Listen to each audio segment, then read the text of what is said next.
All right, so this is going to be a pretty lengthy video, so I don't want to make my intro too long because then this would be like a 40-minute video. But I think this entire CNN conversation is very enlightening and to the point of understanding how these idiots are going to defend Donald Trump and him invading Venezuela and kidnapping their legitimate, unlegitimate president, whoever. It doesn't matter, to be honest. And if this is my only opening statement right here, if you are defending or you think this is only about Maduro because he's a bad guy, oh, he's an evil dictator, oh my gosh. If you think it's about that, you are a fucking idiot. Let's just get that out the way, okay? This entire conversation is probably going to go over your head, so I'm just warning you now. Don't be crying to me in the comments saying you don't understand. I thought he was a bad guy. You are the pawn on the chessboard. Trust me, you are. Get out the way and maybe just learn something. All right, let's get that out the way. Let's jump right in. You break it, you buy it. The question on the minds of Americans tonight after the Trump administration's audacious incursion into Venezuela. So, after Nicolas Maduro's capture, who exactly is in charge of that country? Well, Donald Trump says he is. The declaration comes as Maduro pleaded not guilty to drugs and weapons charges inside a New York City courtroom today, saying he was kidnapped and that he's still the president of his country. While the administration has been taking a victory lap, the reason for the intervention depends on who you ask. We're not going to let Tin Pot communist dictators send rapists into our country, send drugs into our country. And then, of course, the drugs and the cartels, the poisoning of the American people, the violence, Tren de Aragua that have been brought to our shores. Venezuela people want to get back to a democracy. We all wish to see a bright future for Venezuela, a transition to democracy. What we want is a future Venezuelan government that will be pro-American. So we're looking for a leader that will stand up beside us and embrace those freedoms and liberties for the Venezuelan people. This is about preserving America's independence and freedom. Of course it is. Nobody has ever stolen our property like they have. They took our oil away from us. All that infrastructure is rotted and decayed. And the oil companies are going to go in and rebuild it. What we want to do is fix up the oil, fix up the country, bring the country back, and then have elections. All of that in the last 48 hours or so. The president says he's running the country. Marco Rubio says, actually, no, we're not. We're just giving guidance and hoping that they go along based on the threat of military action.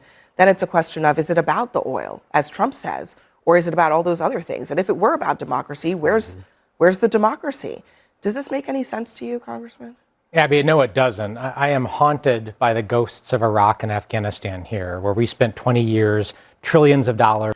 And this guy right here, Jason Crow, I've read a little bit about him. He represents Colorado, which is my state. I'm going to have to look him up more because during this entire segment, dude is on fire, okay? So I'm just saying, Colorado, we out here, we representing, trust me. There's thousands of American lives, decades of lost credibility.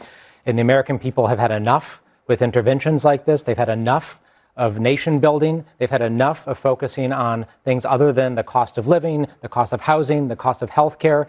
Nothing that happened this past weekend is making the lives of Americans better, right? And if you want to talk about drugs, which is a huge problem, by the way, a huge problem. It's devastating and it's destroying our communities and our children.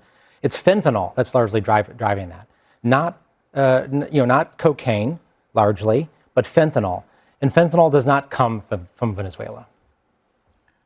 Yeah, I think it's obvious that the administration is talking out of both sides of its mouth. If the Secretary of State says we're not running it, and the UN ambassador says we're not running it, and then the president says we are running it, obviously they're not on the same page. And so the fact that we've taken this very risky, very aggressive move to arrest a foreign leader and then determine that it's our job to determine the political and economic future of this country with 0 people on the ground and we can't even get our story straight is not a good sign. We're in day 3 of this thing and it's a total mess. Okay, and anyone who's being honest has got to admit that it's a total mess. And the hypocrisy is obvious, because if he says it's about law enforcement, then why are the ships still there? Because we already got the guy. And if he says it's about oil, well, we don't use our military to grab oil from countries. We don't use our military to settle disputes. And by the way, it's not our oil. It's their oil. Okay, it's the Venezuelans' oil. And if they violated a contract, then that's not what the U.S. military is for. Let me just so it's kind of a disaster, to be honest. Let me play a little bit more of Trump, because, I mean, this is part of a pattern of Trump really not taking anything off the table, even while his aides might be trying to do that on the side over there. Here's what he said on Sunday about whether he's willing to put boots on the ground again in Venezuela. I always say boots on the ground. So we're not afraid of boots on the ground if we have to have. We had boots on the ground last night at a very high level, actually. We're not afraid of it. We don't mind saying it, but we're going to make sure that that country is run properly. Batya, I just wonder, first of all, A, how is he going to make sure that the country is, quote unquote, run properly? And B, is that now on the table, boots on the ground in Venezuela again, beyond just the operation to get Maduro out? It's very funny to me, because it seems like you guys are acting like because a simple operation that was very successful could have accomplished many goals, therefore it couldn't have accomplished any of them. I say this with all due respect, sir. I'm so grateful to you for the service you've provided to this country. But Venezuela is not Afghanistan. 25 years ago, there was a functioning democracy there. It's just apples and oranges to compare it. There is no way Donald Trump is going to put boots on the ground there. That's what the ships are there for, to not have to do that. What they're doing right now is beyond brilliant, because instead of... Didn't Donald Trump just say he would do that if he needed to? That's the thing that annoys me. We all hear Donald Trump say something. Like, he will say words. Sometimes it's not in a complete sentence, okay? Like, that's just what you get. But we understand it. And then we have idiots like this. We're not gonna put boots on the ground. I mean, hypothetically boots. You know, boots not as in feet in these boots. He's talking about something different. Like, no, we hear him. What are you talking about? But, okay, let's continue to hear this whining. To not have to do that. What they're doing right now is beyond brilliant, because instead of rushing in and appointing Maria Machado, for example, they're saying, let's wait and see where the Venezuelan people are at. Let's wait until we can have an election. You can't just do that overnight. And so they are sitting there and watching and calibrating and making sure, by the way, that the Venezuelan people, as well as now the new president, understand that whatever they do, this better be good for the United States, because we're not afraid to use our power anymore. It better be good for the United States. How in the hell does that make any sense? We need to make sure they have a free, fair elections that helps America. Wait, no, you can't calibrate nothing. If this is just about getting Maduro, let them do what they need to do. But you left this government there, so that's kind of weird, right? Just kind of weird. But we already know this is some BS, bro. We actually had an election, they had an election in Venezuela, so that's a moot talking point. And let's just tick down the list real quick so we're very clear about it. This isn't about drugs, because the president of the United States, he just pardoned Juan Hernandez, who was convicted by an American jury, who's the former president of Honduras. Okay? He was indicted and convicted by an American jury. And he was convicted of moving over 400 tons of cocaine into the United States of America. And the president said, go free, my brother, go free. So that's not about drugs. It's not necessarily about regime change either. I think people are missing the mark, because Maduro's entire team is still there.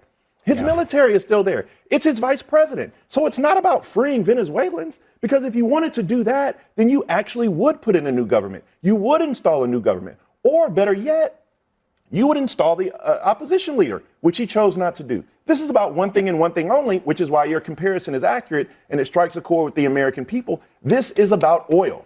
This is about oil and dollars. And I'm tired of the president of the United States. He chooses Caracas over rural health hospitals, right? He chooses Venezuelans over soybean farmers. So He chooses everybody else over Americans. Did you oppose the Biden administration putting a bounty on Maduro's head as well? No, Maduro's a horrible person. He needs to be shackled. But what does So it Trump mean just to acted put on a- it. Exactly. Hey. What do you mean that you... Hey, I told you, for anybody that watched my video, I think it was Sucker Ass Smith, when he started saying, well, didn't, Biden put a bounty on him? Didn't Trump in 2015? So what is the big deal? We needed to capture him. I told you they're gonna use that excuse.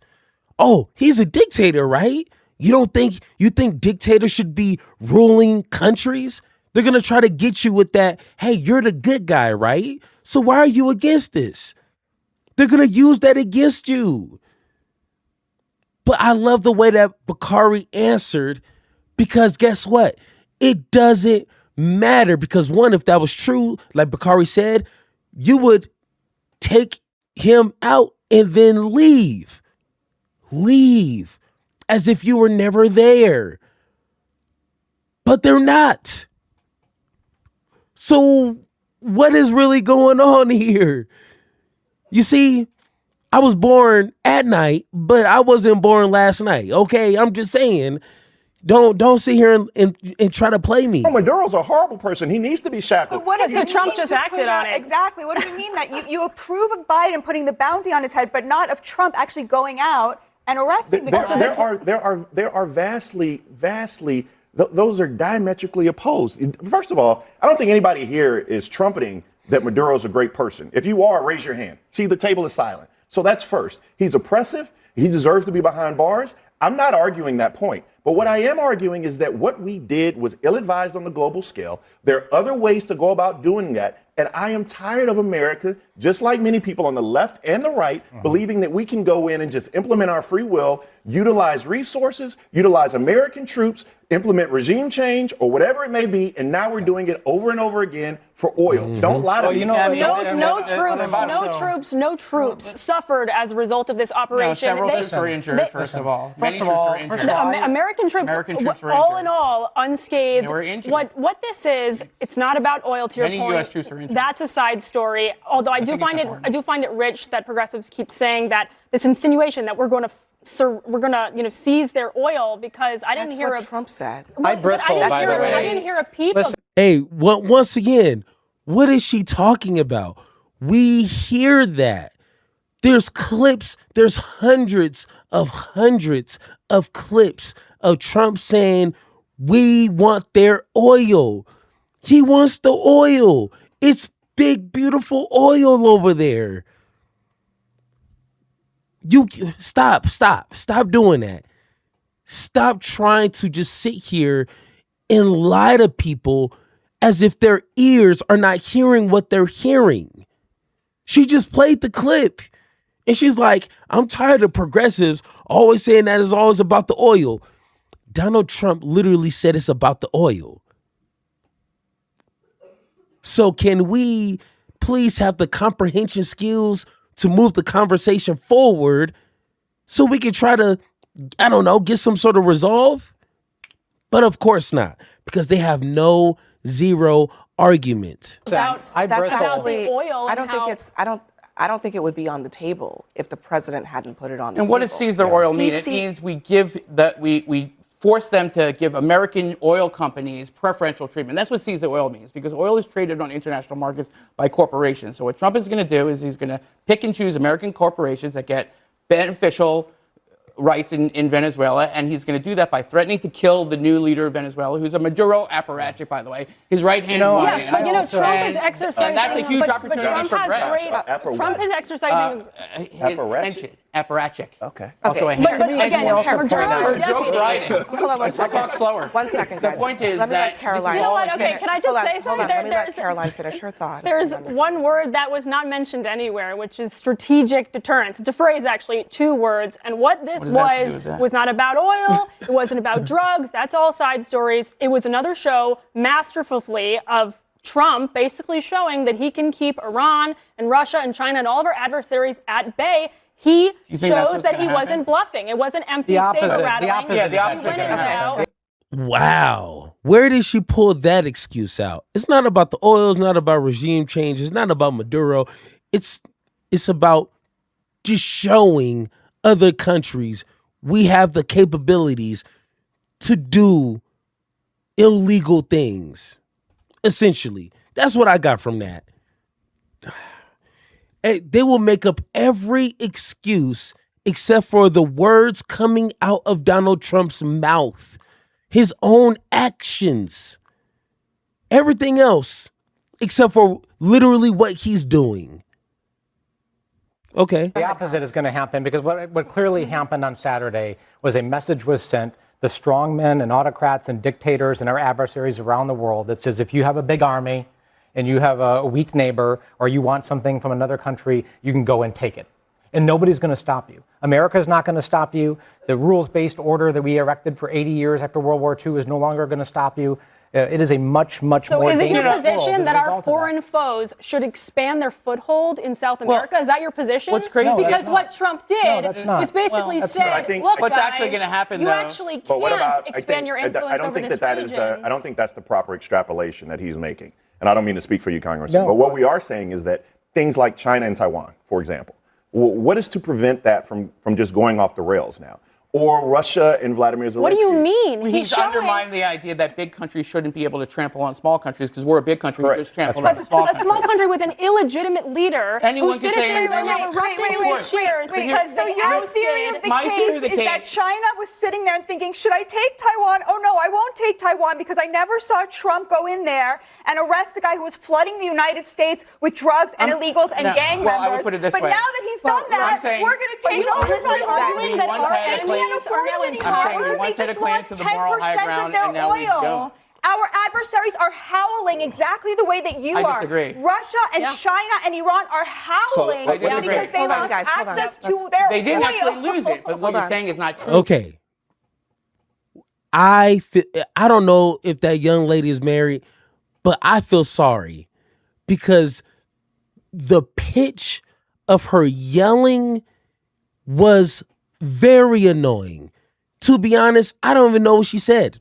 Don't know, won't rewind because that is hurting my ears, okay? I'm 38 years old. I'm only getting older. I need to protect these things, and I will not sit here and listen to like the high screeching of a Karen. No, I can't do it. I don't know how Bakar is sitting right there. Like he must have like those little ear things, you know, those little small ones, because he was just sitting there and she just like yelling. Like, hey, can you just be quiet? They still have the access. There's no reason to believe that Trump's scheme the way he thinks it's going to play out. You can't have it both ways, that he's both giving preferential treatment to American oil companies I'm saying he's and China still has access to the oil. He's trying to steal the oil, but he's not going to work. Let me actually play what Trump said on Sunday about why the oil matters, because he has been the one talking about this. This is not just made up out of thin air. Listen. Oil companies? They want to go in so badly. Did you speak to them before the operation took place? Yes. Did you maybe tip them off? Before and after. And they want to go in. Yeah. He said that, okay? Yeah. So the oil matters because Trump thinks, it seems, that this is a get-out-of-jail-free card. He said repeatedly over the weekend that this is not going to cost the United States anything because the oil is going to pay for it. Meantime, there's not a lot of indication that there's much value to the United States companies to drilling oil in Venezuela. Rather than being energized by Trump's drill, baby, drill chants at pep rallies, this is what one analyst says, the U.S. oil industry has gone into retreat. Many U.S. oil giants like Chevron, Exxon, ConocoPhillips, Occidental have been forced to lay off thousands of workers over the last year. Many producers are waiting for oil prices to increase before they raise production.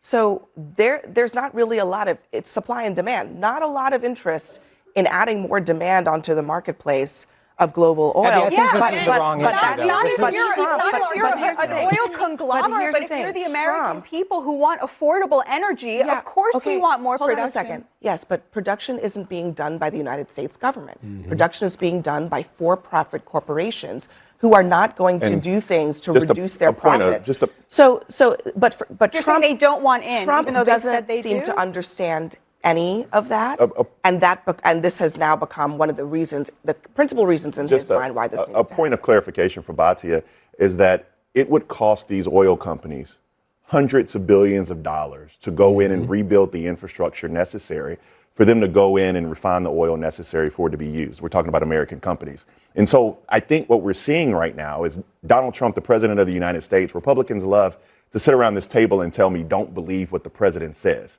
Like, don't believe your lying eyes, right? He tells you the reason he's doing things over and over and over again. And when I repeat them, you're like, oh, you have Trump derangement syndrome. No, I can just hear and repeat, right? But oil companies, although he says this is for oil, I articulate that this is for oil. Oil companies say that this can't be for oil because it would simply cost too much and ruin our bottom line. I thought all these MAGA people were supposed to be against using the military to steal oil from other countries. That, now, to me, is he the tries key to do it, point, and everyone Charles. flips. Okay, And I that, actually to me- agree with that now, and now I'm on the other side. This is the key point. All This the is the MAGA people are like, we're oh my God, now we got to take all their oil, and we're going to kill the president of the country if he doesn't. I swear to you, I would struggle trying to figure out, like, in any other circumstance, let this be a Democrat, Republicans or Trump supporters, MAGA, they would be against this, hands down. We've seen that they were against the Cheneys and what happened in Iraq, in Afghanistan. I mean, now that is hindsight. So yeah, they're against it, but this is comparable to that situation because we're using Maduro as a pretext to Venezuela's oil. I mean, like, come on. Like, do we not see the underlying similarities here? But it's like Trump supporters have like the mind of a Rubik's Cube. You know, like they have one idea, but then when Trump says or does something, their ideas, their thoughts, their principles, their values, their integrity just flips, flops, twists.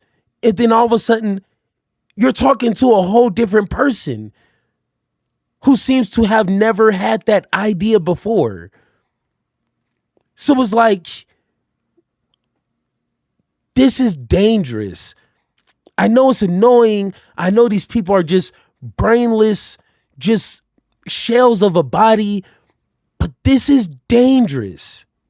Let's finish. You're talking about whether it's feasible or not, whether it's feasible to do this or not, oil this, oil that. Listen, this is not the conversation that Americans are having. Americans are over it. They do not want this type of intervention. They don't want the type of nation-building quagmire that we just spent 20 years and trillions of dollars doing. We've never been good at it. We've almost always failed at it. There's no evidence this is going to escate into that. There's no there was evidence no of evidence that. in Iraq and Afghanistan either, but we have evidence in our history, right? Let me hit pause on this conversation because we actually have a lot more on this. There's no evidence, even though Trump said during that same interview or statement that he doesn't know how long we're going to be there. What does that mean? Didn't you plan this? And if this was just going to be an in and out because it was all about Maduro and capturing the bad guy, then why are we still there? Oh, that's right. It rhymes with oil.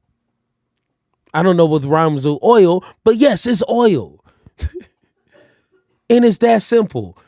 The more that we have these idiots defending, normalizing, and accepting these actions, that's only, and I guarantee you can clip this now, and I guarantee it's going to be worth something in the future. It's only going to get worse from here. The more that America defends these actions, and Trump is like a little kid. He sees that he can get away with doing this little thing here. Well, not little, but you know, he's like, oh, okay. Well, let me try to push the boundaries a little bit. Okay, they didn't say nothing then. well, guess what? We're gonna be having this exact same conversation in a few more weeks, maybe a month. Hopefully he can spread this out because, come on, hey, we're only 7 days in. Well, when I'm recording this, when you're watching this, what, 8 days, 9 days? It's only going to get worse from here as long as we have people defending and normalizing these types of actions. That's simple. I've been wanting this shit forever. I've been in the field with whatever they throw at me. Brush it off, pick myself up, moving on to the better. Hey. Ain't no errors, baby, it's a new era. I wake up early feeling rich like I'm Kesha. I get to the paper, boy. Extra. Fuck with me, you know that